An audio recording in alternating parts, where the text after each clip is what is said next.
ताला अन्हा, ये हजरत अम्मार की माँ है। अबू जहल तलवार लेके खड़ा है। हजरत सुमैया के दोनों पैर को दो घोड़े पे बांध करके उसको भगाने वाला था। कहा सुमैया इस्लाम छोड़ दो नहीं तो तुम्हें चीर दिया जाएगा। हजरत सुमैया ने कहा अल्लाह के रास्ते में चीर जाना गवारा है, लेकिन मुझे कलमा तौहीद छोड़ना गवारा नहीं। शिरक नहीं किया। दोस्तों जरा सोचिए, ये हजरत सुमैया है, हजरत आसमा बिनत अबी बकर, हजरत अबू बकर की बेटी। हजरत आसमा ने अपने बेटे को फांसी पे चढ़ते हुए देखा तो रोई नहीं, चिल्लाई नहीं, वावेला नहीं की, फांसी पे लटक रहा है। आसमा का बेटा खत्म हो चुका है। हजरत आसमा बिनत अबू बकर ने कहा था कि आलम यानी लिहाद अल फारस अय्यत रज्जल, क्या इस शाहसवार को, इस खतीब को मिंबर से उतरने का वक्त नहीं आया है। लेकिन अल्लाह के साथ शिरक नहीं किया। मेरे भाई, मेरी माए, फिराउन का नाम आपने सुना होगा, मिस्र का बादशाह था। फिराउन ने कहा था मैं ही अल्लाह हूं, मुझी को खुदा मानो। पूरी दुनिया फिराउन का सजदा करते थे, समझ रहे? चारों तरफ फिराउन एक ऊंची कुर्सी में बैठ जाता और चारों तरफ से लोग गोल होकर, जिस तरह काबे को गो घेर करके अल्लाह की इबादत करते हैं, फिराउन का इबादत करता था। लेकिन फिराउन को पता चला कि उसकी बीवी हजरत आसिया अलैहिस्सलाम, जो फिराउन की बीवी है, बादशाह की बीवी है, महारानी है, लेकिन फिराउन की इबादत हजरत आसिया नहीं करती है। फिराउन को जब पता चला तो गुस्से से इबादत जब हो गया, वो माबूद बना हुआ था नऊजुबिल्लाह, वो अंदर गया और हजरत आसिया से पूछा कि सुना है कि तुम मेरी इबादत नहीं करती हो।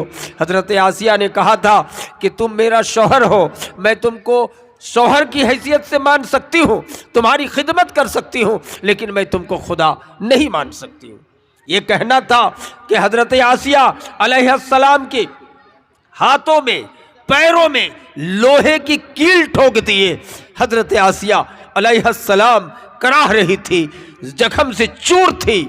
उस मौके पर हजरत आसिया ने कहा था, मेरी माए सुन लीजिए ईमान कितना मजबूत हजरत आसिया का।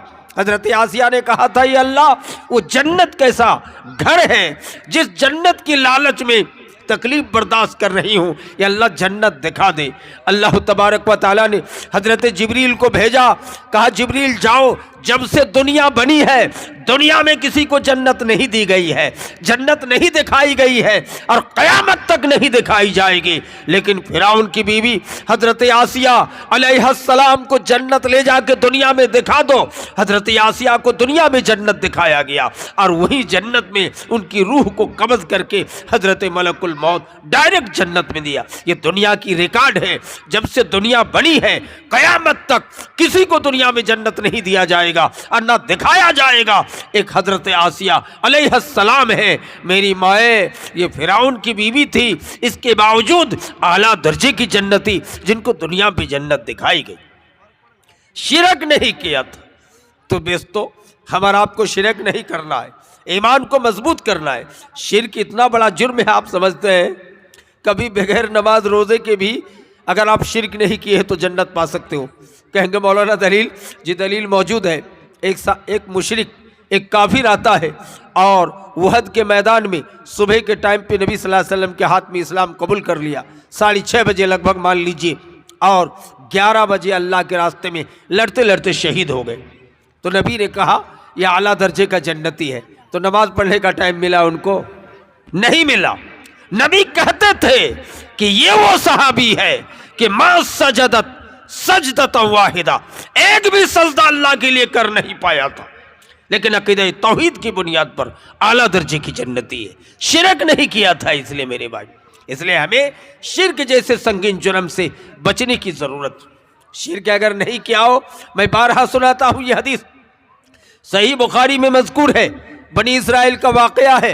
एक बेसिया औरत, रंडीबाज औरत रंडीबाजी करके जा रही थी। चैत बैसाख की तेज धूप थी। एक कुत्ता जबान निकाले हुआ था, करीब है कि जान निकल जाए। वो कुत्ते को उस बेसिया औरत ने कुएं से पानी उठा के पिला दिया।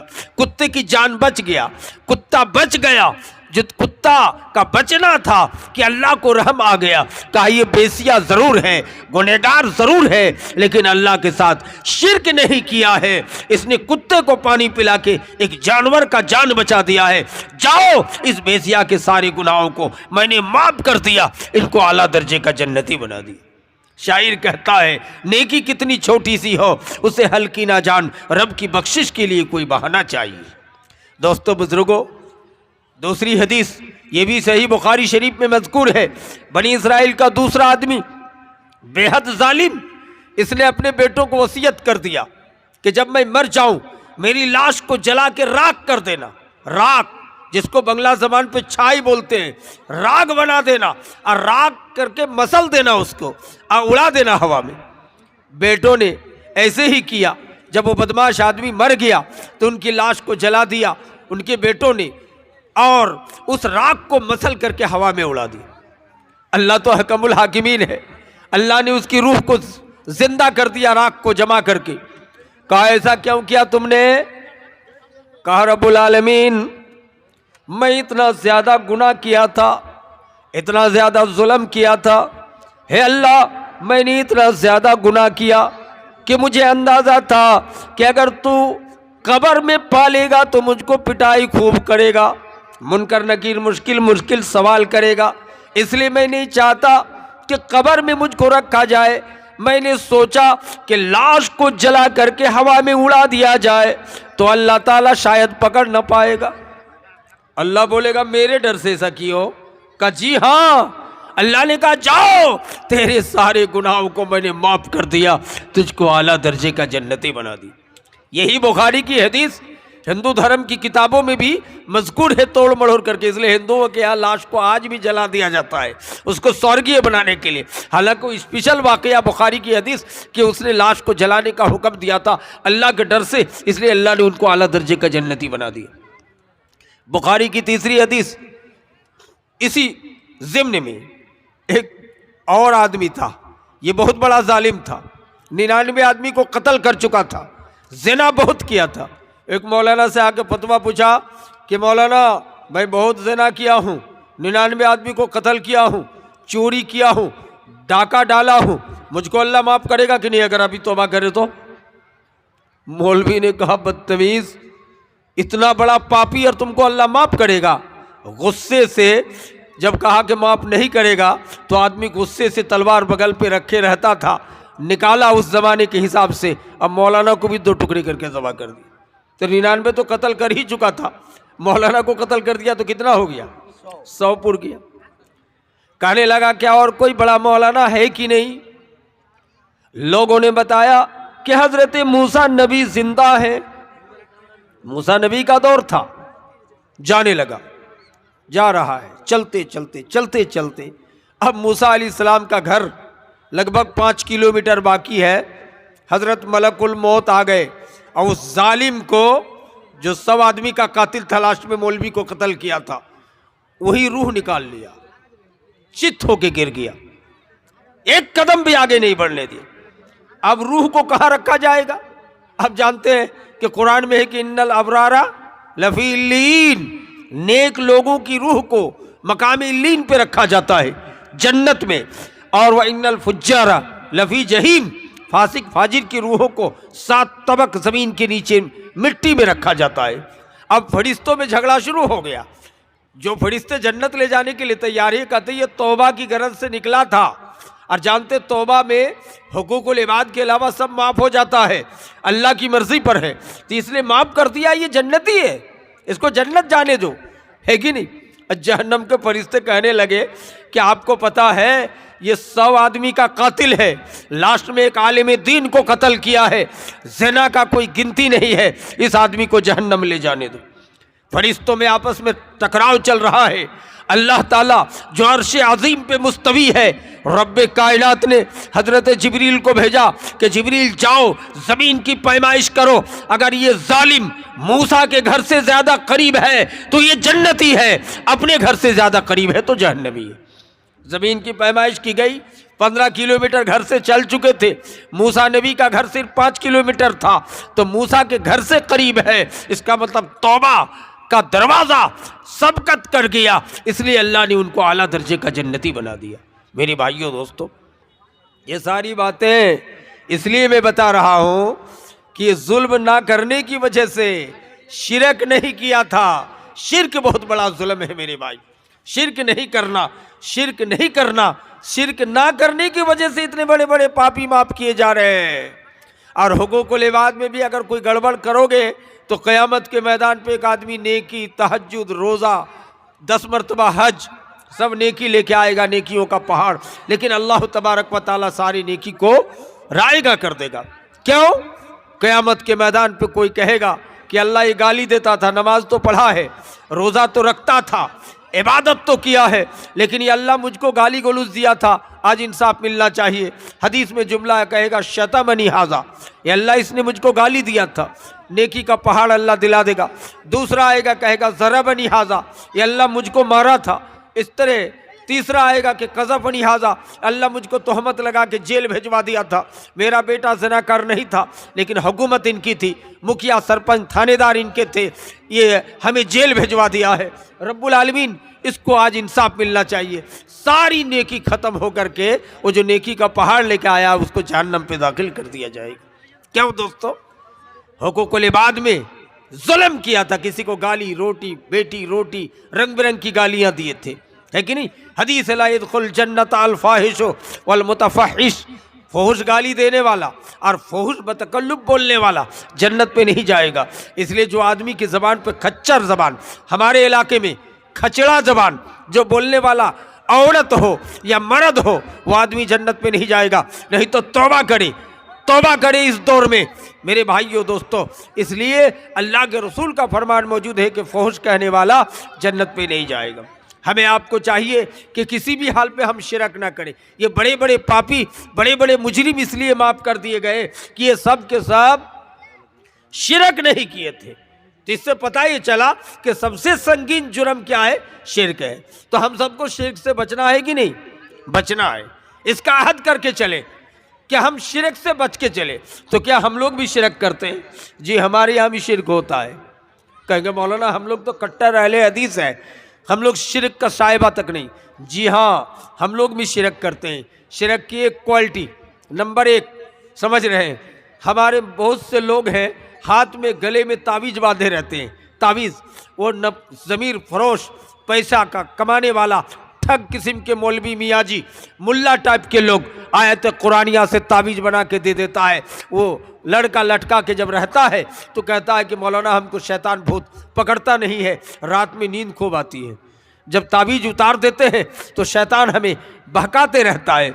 गलत बात है। हज़रत सलमान फ़ारसी की रवायत मौजूद है कि अगर आप अकीदा रखोगे तावीज़ पर तो यही अकीदा हो जाएगा। हालांकि तावीज़ हटाने से कोई फ़र्क नहीं पड़ता है। तावीज़ आप चाहे हाथ पे बांधे, कमर पे बांधे, ये तमाम चीज़ लगाना शिरक है। अल्लाह के रसूल की हदीस है, मन तअल्लका तमीमतन फ़क़द अशरका, जिसने तावीज़ लगाया उसने शिरक किया। झाड़ फूक करने वाले को वावेला के साथ नहीं बुला सकते हैं, झाड़ फूक कर सकते हैं आयत कुरानी से, सुन्नत है।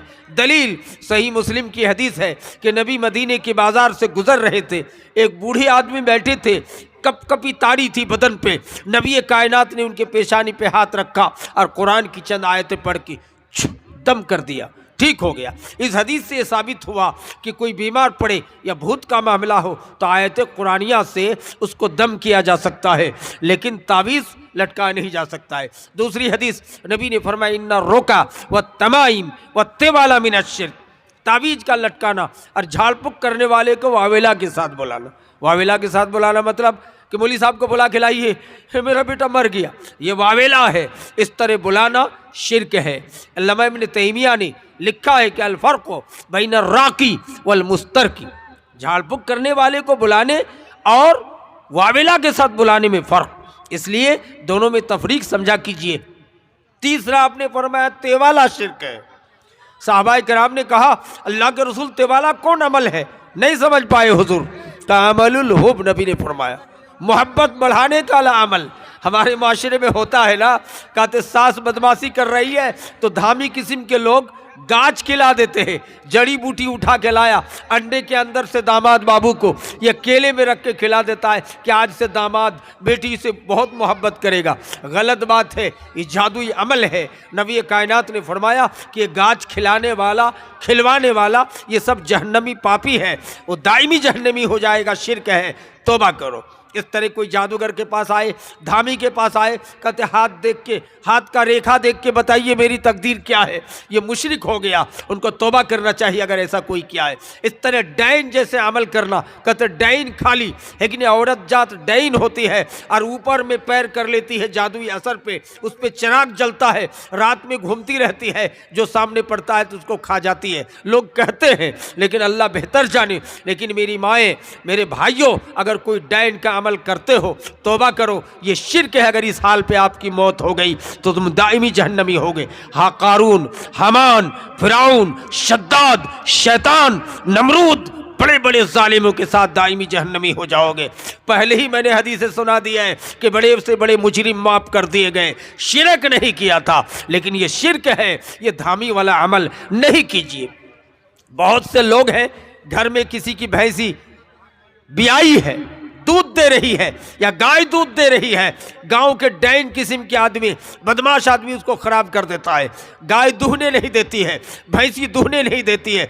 उससे बचने के लिए लोग शिरक करते हैं, भैंसी के सींग पर चूना लगाते हैं, है कि नहीं। इसी तरह किसी के घर में पपीता फला हुआ है या केला फला हुआ है या कटहल फला हुआ है तो हम लोग उसमें चूना लगाते हैं, कहा दूसरे की नज़र ना लगे। नबी ने फरमाया ये शिर्क है, आप ये क्यों इस किस्म की चूना लगा के रखते हो। कोई किसी का मजाल नहीं है कि जादुई अमल करके केला पकने नहीं दे, कटहल को ख़राब कर दे या पपीता ख़राब कर दे, ये सब वाहियात बेकार बातें हैं, इसलिए आप हरगिज़ शिरक ना करें। इस तरह बहुत से लोग, शिरक के अलग अलग क्वालिटी है।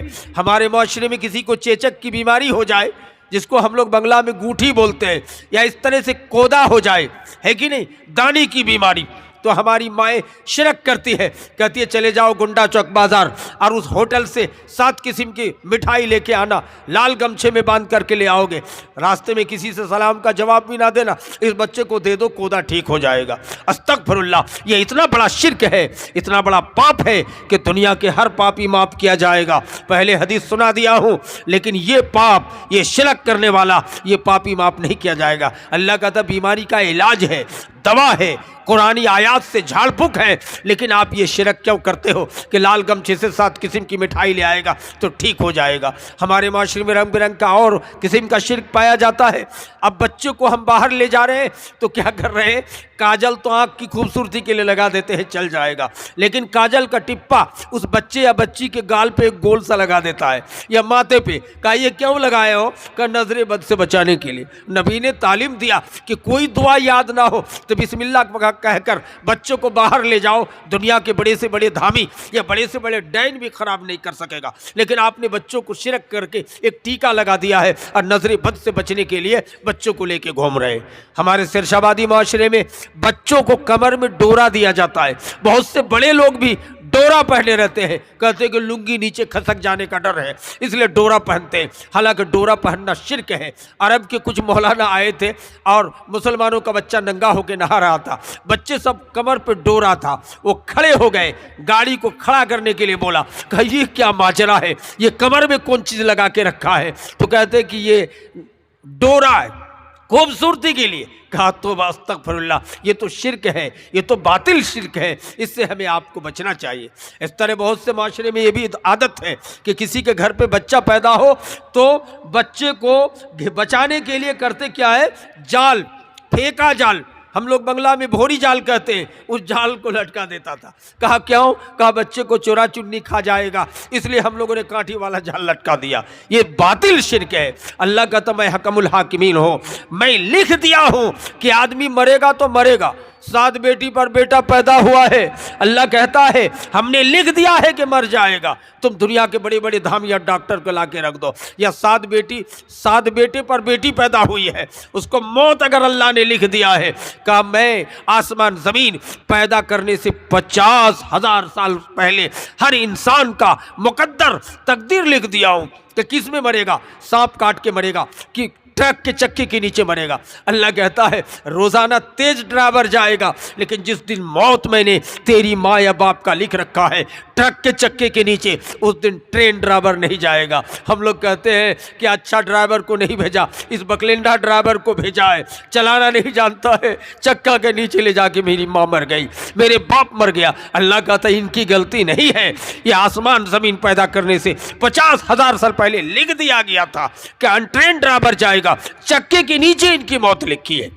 मेरे भाइयों, मौत जब अल्लाह देने वाला, तो आप जाल से चोरा चुन्नी से बचने के लिए बच्चों को काटिया रंग बिरंग की बात करते हैं। बहुत से माए हैं, कौवा काई काई कर रहा है तो कहता है लगता किसी की मौत हुई है। इत्तेफाक ऐसा हुआ है कि कभी कौवा काई काई कर रहा है और उसी मौके पर बच्चे की मौत हो गई है या कहीं से मौत की खबर आ गई है। नबी फरमाते कौवा की काई काई, ये काई काई कर सकता हो मौत की खबर पाके, लेकिन याद अकीदा रखना कि अगर कौवा बैठा है काई काई कर रहा तो इसका मतलब है कि किसी का इंतकाल हो गया, ये अकीदा रखना गलत। बहुत सी माएँ आदत रखती है कि हाथ से लोटा गिर जाए या प्लेट गिर जाए तो कहते मेहमान आने वाला है। ये सब अकीदा रखना शिर्क है मेरे भाई। रात में बहुत से लोग पैसा गिन के नहीं देगा, दिल में रखेगा कि बरकत चली जाएगी और ऊपरी मन से कहेगा सुबह ही आइएगा समझे जी, रात में नहीं देगा, कहा बरकत चली जाएगी। अल्लाह कहता है कि मेरी ही रात है मेरा ही दिन है, जब चाहो वजन करके दे दो धान, जब चाहो पैसा गिन के दो, कोई बरकत जाने वाली नहीं। ये तो हिंदू धर्म का अकीदा है कि रात में पैसा गिन के देने से लक्ष्मी चली जाएगी, बरकत चली जाएगी। दोस्तों, बासी आंगन में या किसी भी वक्त में जब चाहो सुबह के टाइम पे आप बाकी बेच सकते हो, दे सकते हो, कोई प्रॉब्लम की बात नहीं है। लोग बोहनी बट्टे का अकीदा रखता है, ये भी शिरक है। साइकिल पे हवा डलवाने जाओ, सुबह के टाइम में फ्री में दे देगा, लेकिन दोपहर के टाइम में जाओ फ्री में, लेकिन भोर में जाओ तो 1 रुपया लगेगा, का बोहनी बट्टा नहीं हुआ। अस्तगफिरुल्लाह, मुस्लिम समाज में ऐसा अकीदा रखना बातिल है, शिरक है। हम शिरक से बचने की कोशिश करें। हमारे बहुत से माशरे में अपने खेतों खलियान को गोबर से पुताई करते हैं, लिपते हैं, कहते बालू की ज़मीन है, ये अगर गोबर से मौलाना पुताई नहीं करते हैं तो धूल निकल आता है। दोस्तों, आज मकई सुखाने के लिए छत हो गया है, मकई सुखाने के लिए जाल आ गया है, मकई सुखाने के लिए दरी आ गया है, आप गोबर से पुताई करके शिरक को करीब लाते हैं। अल्लामा इब्न तैमिया रहमहुल्लाह ने अपनी किताब में लिखा है, घर को, आंगन को, खलियान को गोबर से लिपाई करना, पुताई करना शिरक है। मेरे भाइयों, हम इस शिरक से बचे। हिंदू भाइयों के यहाँ आप देखे होंगे, अगर पड़ोसी में कोई हिंदू भाई का घर है, एक मौका है, पक्का भी घर है, थोड़ी जगह भी कच्ची हो, तो सुबह सुबह उसको गोबर से पुताई करता है। इसका मतलब कि वो धार्मिक हुक्म है, आपको गोबर से पुताई करने से बचना चाहिए। कहेंगे मौलाना मेरा अकीदा खलियान पुताई करना है, गोबर का पूजा करना नहीं है, तो आप कहेंगे कि मस्जिद में लाके मूर्त रख ले, कहा मौलाना इसकी इबादत नहीं कर रहे हैं, अल्लाह की कर रहे हैं। दुरुस्त नहीं होगा, इसलिए गोबर से पुताई करने से भी आप बचने की कोशिश करें। मेरे भाइयों दोस्तों, हमारे माशरे में और रंग बिरंग का शिर्क पाया जाता है। कहते सियार दाएं से गुजर गया, दाएं से का बरकत खत्म हो गई, सांप बाएं से गुजर गया। अस्तगफिरुल्लाह, नबी कायनात ने दर्श दिया है कि दुनिया का कोई जानवर के दाएं बाएं आगे पीछे गुजरने से कोई फर्क नहीं पड़ता है। आप रास्ते में चल रहे हैं, रास्ते ने बिल्ली ने रास्ता काट दी, अरे कुत्ता रास्ता पार कर लिया कोई बात नहीं, सूअर रास्ता पार कर लिया कोई बात नहीं, बेचारी बिल्ली भी रास्ता पार कर रही थी, ये बेईमान कहते हैं कि रास्ता काट लिया। हमारे हिंदू भाइयों में मोटरसाइकिल को पीछे हटाएगा, 3 मरतबा ओम नमः स्वाहा और बजरंग बली की जय पढ़ के आगे बढ़ेगा। मेरे भाई, ऐसी कोई बात नहीं है। बिल्ली जानवर थोड़ा चिकनाहट है शरीर में, अगर मोटरसाइकिल में टकराएगा तो गिरने का डर रहता है, वो अलग बात है। इसलिए आपको हमको चाहिए कि अकीदा न रखे कि सियार दाएं से गुजरा कि बाएं से गुजरा, बिल्ली ने रास्ता काट दी, ये सब भरम गलत है, ये सब अकीदा शिरकी अकायद है। इससे हमें आपको बचने की ज़रूरत।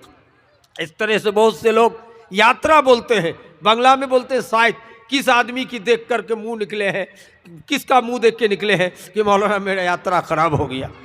यह अकीदा रखना गलत है, शिर्क है।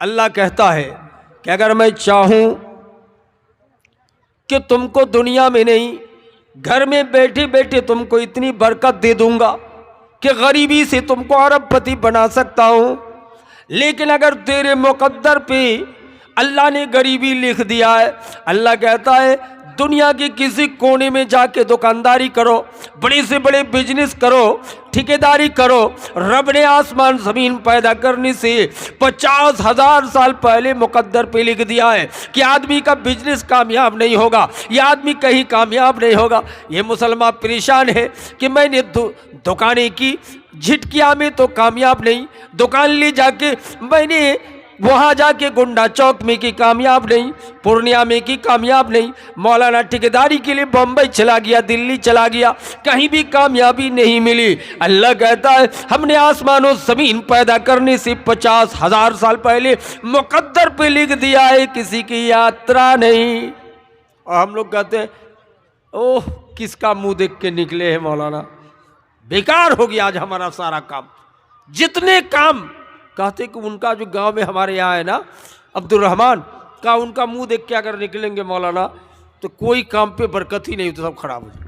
ये यात्रा, ये अकीदा रखना शिर्क है। ये किसने का यात्रा की बात है?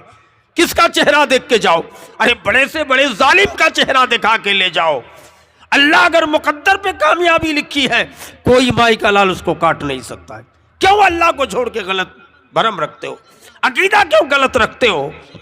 ये शिरकी अकायद हरगिज रखा ना कीजिए। लेकिन सबसे बड़ा शिर्क जो शिर्क अकबर है, वो शिर्क कौन सा शिर्क है? वो शिर्क क्या है कि एक अल्लाह को छोड़कर गैर का पूजा करना। ये सब शिर्क क्यों है? भैया कि अल्लाह पर आपको भरोसा नहीं है, आप दूसरे पर भरोसा है।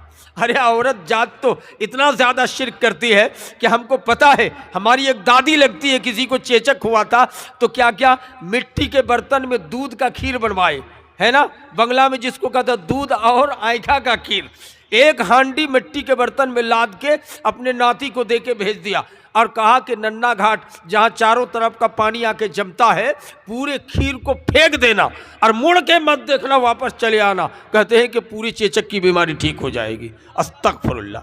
कितना बड़ा बड़ा शिर्क हमारे माशरे में लोग करते हैं। चिराग जलाते हैं, बहुत सी माएँ हैं, ये दीपावली के मौके पर कहते घर में मुसीबत आ जाएगी, खतरनाक चीजें आ जाएंगी, ये भी दीपावली का चिराग जलाते हैं। क्या फर्क है? पूरी दुनिया में 65 मुल्कों में मुसलमानों की हुकूमत है, एक नहीं दो नहीं 65 मुल्क। एक ही मुल्क हिंदुस्तान और नेपाल है जिसमें आधे हिंदू तो आधे मुस्लिम है। मेरे भाई ये तो हमारे बाप दादा का देश है, ये हमारी बदतमीजी का नतीजा है कि हुकूमत हमारे हाथ से अंग्रेज के हाथ में चलेगी। इतने जाहिल बादशाह थे, शराब पी के मस्त है, अंग्रेज फोर्स आया हिंदुस्तान को कब्जा करने के लिए तो फारसी में कहते हैं दिल्ली हुनूस दूरास, का अभी बहुत दूर है, आने दीजिए। जब आया तो मुकाबला का ताब नहीं ला सका। मेरे भाई इतने बड़े बड़े जाहिल थे कि आपको पता होना चाहिए कि अकबर बादशाह के दरबार में किसी ने कहा कि कम पढ़ा लिखा जो भी मौलवी मिलता रखो। अकबर बादशाह एक मौलवी रखे हुआ था उस जमाने में, मान लीजिए 5,000 रुपये माहना। कुछ दिनों के बाद किसी ने कहा ये मौलवी को कुछ आता जाता नहीं है, एक जानकार मौलवी को रखिए ना, उसका वेतन 20,000 लगेगा। तो 20,000 रुपये महीना रख लिया। तो ये 5,000 वाले मौलवी हमेशा गुस्सा चिढ़ते थे कि ये कहाँ से उठा के लाया, ये ज़्यादा जानता है, इनको 20,000 हमको 5,000 दे रहे हैं। अकबर की माँ इंतकाल कर गई, अकबर और बीरबल जिसको आप पढ़ते हैं। तो अकबर तो जाहिल बादशाह था, तो छोटे वाले मौलवी ने कहा अकबर साहब आपकी माँ इंतकाल कर गई है, तो आपकी माँ को मुनकर नकीर कब्र में अरबी में 3 क्वेश्चन पूछेगा, मन रब्बो का, मन दीनों का, मन नबियों का, 3 भारी सवाल। तो आपकी माँ अरबी बोल पाएगी? तो कहा कि मेरी माँ तो अरबी जानती नहीं है। कहा एक काम कीजिए, बड़े वाले मौलाना बहुत अरबी जानते हैं, इसलिए अपनी माँ के साथ बड़े वाले मौलाना को भी दफन कर दीजिए जिंदा, वो फटाफट अरबी में आपके माँ के सवालों का जवाब मुनकर नकीर को दे देंगे। अकबर ने कहा बात बिल्कुल सटीक बोले हो, बड़े मौलाना किधर है, उनको आने दीजिए। मौलाना आए, अस्सलाम वालेकुम अकबर के दरबार में। कहा क्या बात है? कहा कि देखिए मौलाना साहब मेरी माँ जाहिला है, यह अरबी जानती नहीं है, मुनकर नकीर अरबी में 3 क्वेश्चन करेंगे तो उनका जवाब कौन देगा, इसलिए आपको भी जाने का फैसला हम लोगों ने कर लिया, कैबिनेट में पास कर लिया है। पार्लियामेंट में मौलाना की हालत ख़राब हो गई कि जिंदा मुझे दफन कर दिया जाएगा। तो मौलाना ने चालाकी की कि अकबर साहब आपकी माँ तो घर के रहने वाली मलका थी, खातून थी, ये ज़्यादा गुनाह नहीं की है, इनको 3 ही सवाल मुनकर नकीर करेंगे कब्र में, लेकिन अकबर साहब आपको तो 2,000 सवाल करेंगे मुनकर नकीर, इतना जुल्म किए हैं। इसलिए अकबर साहब आप बड़े मौलाना मुझको रख लीजिए अपने लिए, समझे अकबर जी। जब आप मरिएगा तो आपके साथ हम जिंदा जाएंगे और फटाफट 2 लाख सवाल का जवाब दे देंगे, और आपके माँ के 3 सवाल के जवाब के लिए तो छोटे मौलवी काफ़ी है। तो अकबर ने कहा कि बात बिल्कुल सही है ना। तो कहा कि हाँ बात बिल्कुल सही है, बड़े मौलाना को रख लिया मैं उसके लिए, और छोटे मौलवी को माँ के साथ जाना। अब छोटे मौलवी की हालत ख़राब हो गई है ना। दोनों मौलवी ने जा कर के